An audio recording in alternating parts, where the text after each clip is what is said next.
Powered by the Inside the Birds podcast. Now, live from inside the Matt Black Kia Studios. It's Football at 4. And Football at 4 is powered by the Inside the Birds podcast. It's brought to you by the Gallery Bar, Book, and Games at Ocean Casino Resort. This football season, the Sports Bash will be there each and every Monday. Cheers your favorite drinks while cheering on your favorite football team.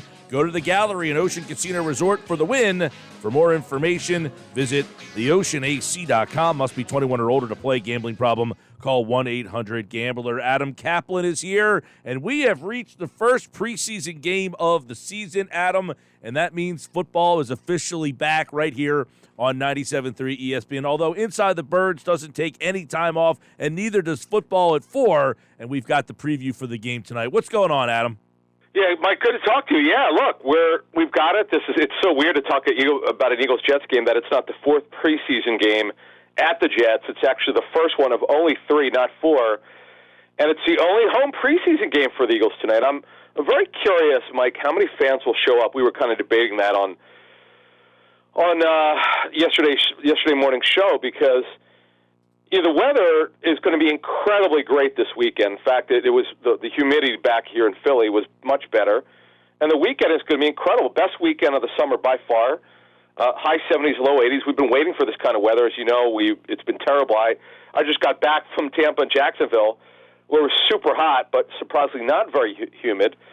So I'll be interested to see how many people show up tonight. Yeah, I know that, the Phillies playing tonight, although they're on the road. They're in the pennant race here. They have not been getting very good crowds at Citizens Bank Park, which has been a topic of conversation. So we'll see if people have been saving up their income to go to an Eagles game, even though it is a preseason game. For some people, Adam, this is the only game they get to go to. They can't get to a regular season game. Yeah, actually, a lot of my friends with season tickets do not go. They give the tickets away. In fact, I have a friend who hasn't gone in like 10 years, whose family has season tickets for 40 to 50 years. He just, like most people, they'd rather watch it on TV. Why schlep down there to go? But everybody's, all the tickets are sold out, but if more than 40,000 show up, I'd be surprised. But we'll see. We'll see, because it's the only home preseason game of the 3. They'll play the next 2, one in Cleveland, one in Miami, and then those 2 teams are going to be in for practice, right? So they're going to have those controlled scrimmages against those teams next week and the week after. Yeah, they're actually there. They're not here. They're both. I'll be at both. I'll be in Berea, Ohio, actually. Mike, next week I'm going on the road. Man, I'm going to put some miles. I'll be with the Patriots and Panthers in Foxborough, Massachusetts. Then I'll be home Wednesday night, and then I leave for Berea, Ohio, for the Browns hosting the Eagles at their training complex in Berea. And, yeah, the Eagles have this rare Sunday afternoon preseason game at 1 p.m. Eastern. I guess both teams want to make it like it's a regular season game. So, and by the way, by then, Deshaun Watson could be suspended for the season. Who knows? And he would not be allowed to practice. If you're suspended for a season, you're done. You cannot practice or play in the preseason if that's the case. All right, so let's look at the game tonight. Oh, by the way, the Eagles and Browns is a Sunday game next week. A Sunday, 1 o'clock. You get the whole NFL regular season feel to that one. But tonight, 7:30 Friday night. What are we thinking for the Jets? How much are we going to see their starters in this game? Yeah, this is interesting. So this has completely changed, Mike. Up until last year, the starters would play very little or not at all in preseason game one up to 1 quarter in game 2, and then a half or till the third quarter in game 3. Well, because we don't have 4 preseason games, and so many teams now, over half the league participates in these joint practices, you see the team like the Rams. I'm told the Bucs won't play their starters in this game this week. Now, depending on where you are in your program, like the Browns have a lot of young players who need work. Kevin Stefanski said his starters, he's planning on playing them. Now, this game, Robert Saleh for the Jets, he said a couple series. Now, and so did Nick Sirianni. Understand something. If the coaches see what they want to say, they're going to pull these guys out. If the first series is bad, then they'll get a second series. The whole goal of this is to get your players to the preseason. Andy Reid told me that a couple of decades ago when Andy first started covering. When I first started covering the Eagles locally, it might have been 03, 04. I asked him. I said, "What is your kind of your thought process?" He goes, "Our number one objective is to get our players to the regular season, meaning healthy, and that's why he would not play the starters very much, if at all." But because the Jets and Eagles are so young, particularly the Jets, they got to take a look at these guys, and we'll get to the players that we'll be focusing on. And it's also important for the starters to get some kind of chemistry together when they could actually be tackled. Yeah, I know that Nick Sirianni did say 1 to 2 series from the starters, which I guess is a little bit they're expected to play. Of the starters, though, do you think they'll all get time or just select guys? Well, if Jalen Hurts starts, and all indications that he is, if Lane Johnson's available, and he is, he's healthy. If Jordan Mailata is healthy, now we had reported a week ago that we had heard that Mailata's concussion was not severe. It was a light concussion. You still want to take it seriously. It's a brain injury. And he would be back soon. And he was. He came back to practice much earlier this week. They'll make a decision whether they'll clear him or not. Andre Dillard's was a little worse than Mailata's. We'll see who's cleared to play. But if Mailata and Dillard do not play, Kyoto Yoshika would be the left tackle, and he's an undersized left tackle. He's more of a right tackle guard. But because of LaRaven Clark's injury, they're down to 4-string left tackle. And, man, quite frankly, I wouldn't put him out there, but that's not my decision. Most coaches, Mike, do not like backups playing with their starting quarterback. Most will not do it. We'll see. Now, like Nick Sirianni said, he made it clear it's not definite that the starters are going to play. But if they do, you're putting them back with a very far backup left tackle. And remember, the Jets are going to play their starters in this game, and the Jets have a very good defense, particularly the front. So I'm interested to see what happens here. And then, of course, the big thing is the debut of A.J. Brown. Cannot wait to see it. Yep. Who's been incredible in training camp. The fans are going to love this guy. He's a special football player and a special person. Have not seen anyone like this in Philly, physically since T.O., and he wears his heart on his sleeve kind of like Jason Kelsey and Lane Johnson. I just cannot wait to see what he looks like here. Well, I brought this up earlier. You mentioned T.O. I would love to see Nick Sirianni just have the awareness of the fans and be like, you know what? Let me get Hurts and Brown take a shot one time down the field. That was T.O.'s first ever play, and it really set the tone for that whole season. I was at that preseason game. Who was it against? Do you remember? Baltimore. Oh, yeah. Brian Billick was on the sideline in disbelief. Yeah. I mean, look, you got to be careful, but that's really not A.J. Brown's running 9 routes. It's not his big thing is the bang 8 over the middle, the play action and a 3-step drop on a slant over the middle. And they did some of those in training camp. And another thing is Brown has gotten the better part of Darius Slay, and it's interesting because tonight a guy that I know a lot of Eagles fans wanted, and the Eagles were very high on, Sauce Gardner. Okay, Sauce Gardner. Now the Jets run a zone defense on the back end, mostly zone. So I don't know if Brown will get on Sauce Gardner, but we could see that matchup tonight, even though it may only be one series. All right, let's take a look at some of the players that we are watching tonight. You mentioned the starters, or I should say Nick Sirianni mentioned the starters 1 to 2 series, but that means other guys are playing. So, Adam Caplan, let's start on the offensive side of the ball. Give us a couple guys our listeners should keep their eye on tonight. Who are you watching? Yeah, so this is important. Let me explain why. So we'd outlined Reed Sinnett a couple weeks ago, Mike. It really surprised a lot of people. In fact, I was with the Dolphins and Buccaneers yesterday. I was talking to someone with the Dolphins, and they said, you could have made a case that Sinnett should have been on the team last season. For the whole way. If you remember, he was cut by the Dolphins, and the Eagles added him, and he's been one of the biggest surprises of camp. In fact, if you recall, the Eagles claimed him off waivers. He was on their team, the Dolphins. He was on their practice squad, then activated to their 53, and they had to cut him to get him back to the practice squad, and the Eagles claimed him. He's a big guy, 6'4", 220+, who's got a good arm. He's Moshe had the point about how he's impressed the coaches in the meetings and so forth. Well, it's not that he's going to beat up Gardner Minshew, but they're going to keep three. They're going to keep 3 quarterbacks. What I mean by that, it'll either be 3 on the 53 or 2 on the 53, 1 on the practice squad. That'll absolutely happen. And he's clearly ahead of Carson Strong. That was over weeks ago. The question is, can he play himself to be on the 53? Well, if he keeps putting up great tape, because that's the problem with playing these kids. He's got to play, obviously, because Hurts is barely going to play if he plays at all, and Minshew probably doesn't need to play more in a quarter because they need to see Sinnett and Strong. If Sinnett tears it up in the preseason, Mike, they may not cut him. He may make the 53 because they don't want to expose him to waivers. Yeah, that's he's an interesting guy, Sinnett, and Carson Strong, as we mentioned, as you kind of hinted at. He was the guy that was not drafted, that many people thought may have been. There were times that people talking about it as a first-round pick with his arm strength. He had the knee problems that kind of made him fall all the way down the draft board. So we should see a lot of Sinnett and probably Strong as well. And then there's, Covey is another player that you guys have been bringing up all week. But what are his chances of actually making this team? Yeah, actually, we first brought him up in the OTAs. The word we were hearing is that he had a real shot to be their punt returner. That, I don't want to say anything's a lock because they haven't played the preseason, but barring a minor surprise, he's going to be Eagles punt returner. Yeah, I'm going to say he's going to be on the team, and Nick Sirianni obviously put that out this week, the way he was talking. We had heard very strongly that he was one of the most impressive players in their offseason program, and that's shown the last week or so. He's got great hands. He's got outstanding short area quickness.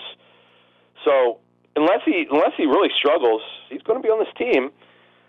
And then Dion Kane is a guy that Nick Sirianni really knows. He got off to the incredible start with the Colts in 2018 as a draftee out of Clemson, then tore his ACL, and the Colts were heartbroken because he was so great. And it's taken him a long time to come back from that injury. He's bounced around a little bit, but he's a guy who's had a good camp. If the Eagles are able to trade Rager, he's got an outside shot to make the team. Noah Togiai, who's had a very good camp. He's always been what we call a wide tight end, an inline blocker, but he's caught the ball really well. Remember, the Eagles are down several tight ends. They're actually down 3 of them right now. Tonight, we'll see a cameo, if at all, of Goddard. Jack Stoll's obviously the 2 that he had won. There was really no competition. He was always the 2.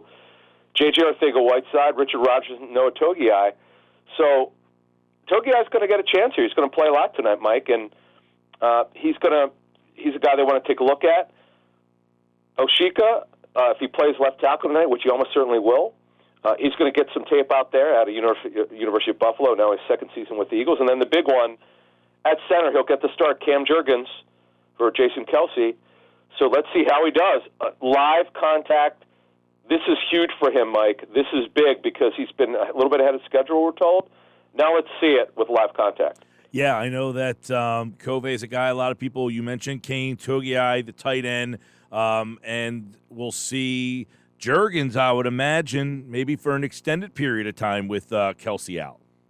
Yeah, I would say with the 1s and 2s and then get them out, and then what you could do is you've got Cameron Tom, who's bounced around with the Dolphins and Saints, sort of a journeyman, backup center, and also Jalen Rager.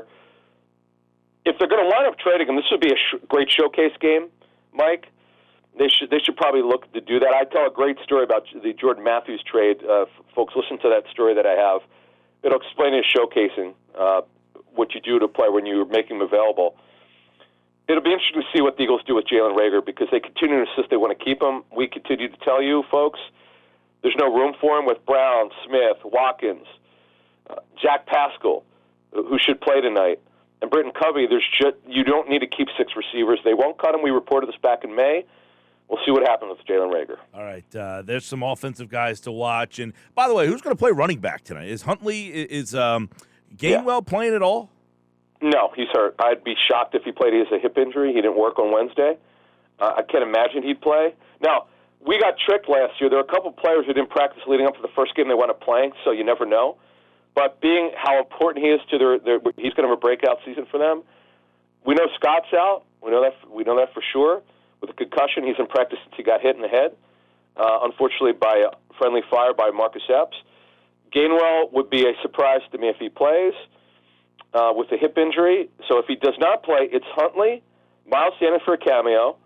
It's Kennedy Brooks, the undrafted player from Oklahoma, and DeAndre Toure, who just signed this week. And he could play because he's been working out for teams and he's in shape. That's why they didn't sign an older veteran. All right, some offensive guys for you. Let's go over to defense. I think a lot of people, the defense has a lot of intriguing guys because you got Dean, you got Jordan Davis, you've got a whole new look of what John Gannon's defense might look like. So, Adam Caplan, what are you intrigued by and watching tonight? Let's start on the defensive line. Marlon Tui Pelotu. This is a guy they really want to look at. Obviously, everybody wants to see Jordan Davis, so we're going to see him. That's an obvious one. But the back end of the roster, the Eagles roster is so good, Mike, compared to last year where we had real problems with it. The depth is so good. Like a guy like Marlon Tui Pelotu, who they were very high on last year, who barely played because he wasn't in good enough shape due to a significant hamstring injury, we were told. He's had a great camp. They want to take a look at him to push for that 5th defensive tackle job. And he's going to play a lot in this preseason because you're not going to see much of Hargrave or Fletcher Cox. You'll see Milton Williams, Jordan Davis, Marlon Tui Pelotu, Marvin Wilson. Someone's going to win that 5th defensive tackle job, and Tui Pelotu is a guy they're going to look at tonight on the defensive line. Dean, we all, he's a guy that I guess hasn't really jumped off the page or stood out above Kaiser White or T.J. Edwards. I'm interested to see if he's a guy that maybe jumps out more off the page in actual in games more so than practice. Yeah, because, Mike, that's the thing here. Nakobe Dean, first of all, is an outstanding blitzer. He'll wind up being their best blitzing inside linebacker. The Eagles are going to run their 34 front. That's what they ran last year with 2 overhangs. It's really not a 5-2. The layman thinks it's a 5-2. It's really not, talking to multiple sources. They're going to run that same front with a lot of twists and a lot of looks, a lot of things you haven't seen before from Jonathan Gannon in terms of coverage. They're not going to do in this game because they're going to be extremely vanilla. They were super vanilla last year. But you're going to see Jordan Davis. You're going to see Nakobe Dean, former college teammates at Georgia. Looking forward to seeing that. Davion Taylor, who I'm told looks great. Let's see, because he was really hurt last year. And also at linebacker, before we move on to DBs, Hassan Reddick, just to see that speed, which is off the hook. Yeah, that's and Dean should be fun to watch tonight. And then I guess we all know Bradbury and Slay and Maddox. You're very solid with those 3 guys. But what's behind those guys? If someone gets hurt, you've got a group of guys tonight I'm sure we're all watching. Yeah, this is going to be fun to see, Mike, because they're looking for really hard a 5th corner. And we had outlined this for our subscribers or listeners to Inside the Birds first a week ago that Josiah Scott's the guy. He is way out in front for that 5th corner job, which they will almost certainly keep barring something unforeseen. Yes, he's played a little free safety, but they are going to play him mostly at. He actually, most people don't know this. He could actually play. Not only could he play inside corner, when they traded for him, they did both in training camp last year, whenever they got him. When they made that trade from Jacksonville, a former 4th round pick. And then what happened was, they got him during OTAs last year. They actually practiced with both. He's a really smart kid, and he's taken to the coaching. And then Mario Goodrich, Josh Jobe at corner, guys they gave a lot of money to as undrafted free agents. Jobe's ahead of Goodrich, we're told. And then one of the underrated stories of camp is Reed Blankenship in a position that's very weak for the Eagles. He's a guy that they really like. Not that he's going to make the team, but they need developmental safety, and he could be it. He's going to get a lot of snaps in the preseason. Yeah, Joby, by the way, is and Goodrich, both of those guys are undrafted rookie free agents. So both those guys have a shot, I guess, to impress and make the team. They do, and unfortunately, Jimmy Moreland, we're told, has a slight ankle injury, so he won't play tonight. And this is the guy they were hoping would push for the 5th corner, but he has not yet. And unfortunately, Jaquiski Tart will not play. He's out for personal reasons. And remember, he's not gotten off to a good start. We're told that the scheme that he played in San Francisco is completely different from this one. So he's had a little trouble getting acclimated to it, and this is not good because they really wanted to push Anthony Harrison, and unfortunately he's done anything but that. Right. All right, Adam Caplan, Inside the Birds, and of course the Inside the Birds crew will have plenty more reaction to this game on Monday in the podcast, Inside the Birds podcast. You get an Apple Podcast, Google Podcast, Spotify, and then on Monday, Mosher's back for Football at 4. We'll look back at who performed well and who got a better shot of making this 53-man roster. Rieger is another guy, I guess. Is he going to play tonight? Rieger's going to play tonight, right? Yep. They're all playing. They're all going to play tonight. All right. Adam Caplan's back next week. Eagles-Browns, by the way, next Sunday right here on 97.3. All right, bud. Thank you. All right, there's Adam Caplan here on the Sports Bash Live, 97.3 ESPN.